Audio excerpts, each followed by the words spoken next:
Please subscribe the net TV. క్షణం క్షణం మీ ముందు సమాచారం.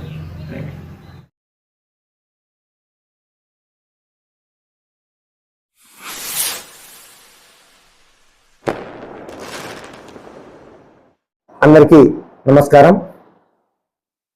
ముఖ్యంగా ఈరోజు ప్రెస్ మీట్ పెట్టే ఉద్దేశం ఏంటంటే, లాస్ట్ సోమవారం రోజు 13వ తేదీ పోలింగ్ జరిగింది. ఆ పోలింగ్లో పోలీసు ఎంతో నిబద్ధతతో పనిచేసినారు. ఒక చిన్న అవాంఛనీయ సంఘటన కూడా జరగకోకుండా చాలా బాగా పనిచేసినారు. అట్లనే రేపు 4వ తేదీ కౌంటింగ్ రోజు, కౌంటింగ్ అయిపోయినాక కూడా ఇదే విధంగా పోలీసులు పనిచేయాలని మా పార్టీ తరఫున మేము కోరుకుంటా ఉంటాం. నిన్నటి దినంన ఒక 2 పత్రికలలో వక్రీకరించి రాసినారు.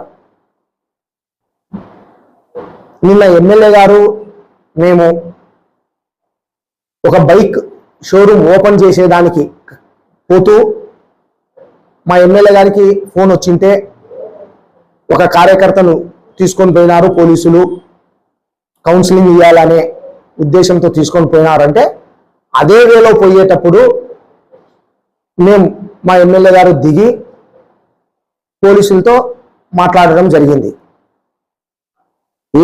మా ఎమ్మెల్యే గారు ఏం సజెషన్ ఇచ్చినారు అని అంటే, పోలీసులకు ఇంతవరకు చాలా బాగా సహకరించినారు, చాలా బాగా చేసినారు అని చెప్తూ, ముందు ఇట్లా చిన్న కార్యకర్తలను పిలిపించేదానికంటే మాలాంటి ఎమ్మెల్యే అభ్యర్థులను, సెకండ్ క్యాడర్ను ఇరువైపులో ఉండే వాళ్ళను పిలిపించి కౌన్సిలింగ్ ఇవ్వండి బాగుంటుంది అని 2 మాటలు చెప్పి వెంటనే తిరిగి మళ్ళా ఆ షోరూమ్ ఓపెనింగ్కి పోయినాం. అంతకు మించి అక్కడ ఏమీ జరగలే. ఈరోజు ఆ పత్రికలలో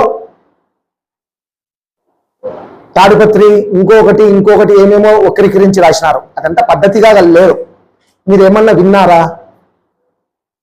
అందులో ఎమ్మెల్యే గారు సిఐ రూమ్ లో కూడా కూర్చోలే, బయటనే 2 నిమిషాలు మాట్లాడినాడు. నిలబడి మాట్లాడిపోయినాడు. 2 నిమిషాలు.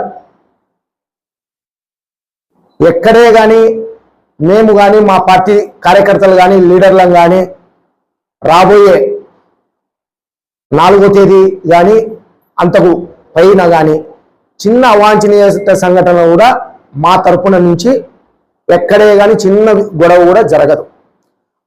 అవతలోళ్ళు కవ్వింపు చర్యలు చేసినా కూడా మేము ఓర్చుకొని పోయేదానికి సిద్ధంగా ఉండాం. గెలబోయేది మేమే కాబట్టి మేము ఓర్చుకొని ఉంటున్నాం.